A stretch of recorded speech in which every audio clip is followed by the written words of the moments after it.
G'day, Daniel here from Living Entertainment North Coast, and I have a very simple question to ask you. What are the key elements of sound when it comes to hi-fi?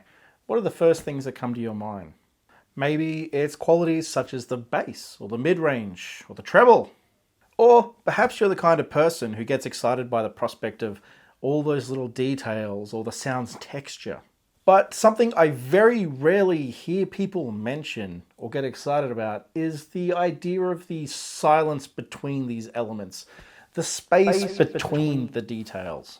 And to me, that's a shame because that's exactly the element that makes the EarMen Sparrow, this little dongle DAC here, such an exciting prospect and an engaging listen.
Space.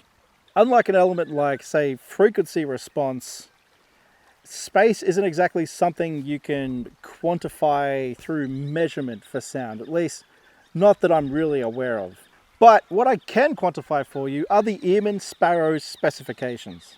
The DAC chip inside the EarMen Sparrow is the ES9281 Pro, and this allows the Sparrow to handle PCM up to 384 kHz, as well as DSD at 64 and 128 bit.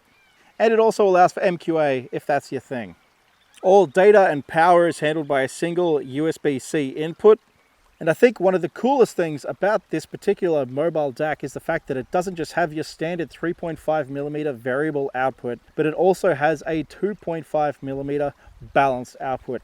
Not exactly something that's common in units at this particular price point. But it's the unit's specific sound signature that I think makes it really interesting. The Sparrow isn't really a mobile DAC that I think can truly be appreciated in a busy retail or store demo environment. If we talk about direct comparisons for a minute here, if you were to compare it directly to, say, the AudioQuest Dragonfly Cobalt, the EarMen Sparrow definitely doesn't have the immediacy or the bass slam of that particular mobile DAC. And then on the other hand, if you were to compare it to something like, say, the Chord Mojo 2, it doesn't have the depth or the texture in the sound that that particular mobile DAC does either. Now, I think in order to really appreciate what the EarMen Sparrow has to offer, you need to take it away from life's hustle and bustle, and you need to take it out somewhere where there's some, let's say, ambience. It's a mobile DAC that demands to be listened to on its own terms. This unit's presentation is wide, it's detailed, its bass signature is really quite creamy, and the amount of decay on things like vocals and guitars is really, really easy to appreciate. But none of these are the subtleties that make the EarMen Sparrow particularly interesting or exciting as a piece of head-fi. And that brings me back to space and why I'm out here today. No, it's the amount of space around the instruments in the presentation of the EarMen Sparrow that I think makes it so uniquely enjoyable. There is a void or a bubble, if you will, around everything in the presentation, and that leads to an incredibly relaxed sound that's kind of soothing. I think that's a kind of a rarity in the mobile DAC space, at least in my own listening experience. It's a presentation that's so relaxed in some ways that I feel like it almost creates its own mood, and it's, you know, not uncommon to associate a mood with an album or a song, but it's not something that I typically would associate with a piece of head-fi. So yeah, I think it's a pretty unique experience. The EarMen Sparrow makes me want to come out to isolated places like this to enjoy music.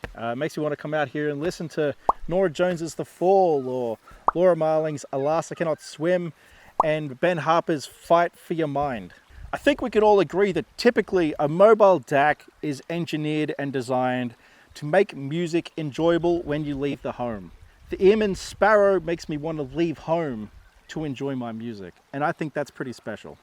Now, when it comes to headphone pairings for this particular mobile DAC, in my experience so far at least, it's pretty hard to go wrong, but I do have a couple of favorites.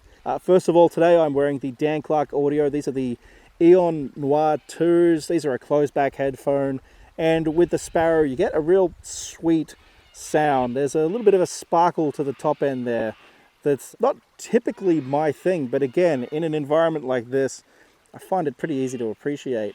Another personal favorite of mine is the Meze Audio 109 Pros. These are an open back headphone, and quite often I find myself pairing these headphones with this particular mobile DAC, and actually just laying on my sunbed and laying in the sun and reading. I find that's an experience that I really enjoy. It's just a very soothing combination, and yeah, really enjoy it. And lastly, the Meze 99 Classics with the balanced cable upgrade with the Sparrow is a really, really nice sounding combination. I've actually covered this in a previous video, and you can find a link to that video in the description below. But if you don't want to watch it, it's a really nice, wide, detailed sounding experience that I can highly recommend. And I don't really know what else to say about the EarMen Sparrow, other than if you're like me and you want to come out to places like this and enjoy your music, well, I definitely recommend giving it a go, giving it a listen, and telling us what you think. And speaking of telling us what you think, if you have any questions or comments regarding the EarMen Sparrow, there's a bunch of different ways you can reach out to us. You can, of course, leave a comment in the comment section below. You can email us at info@lank.com.au, and lastly, you can always give us a call. We are here to help, and we want to guide you through this hi-fi journey.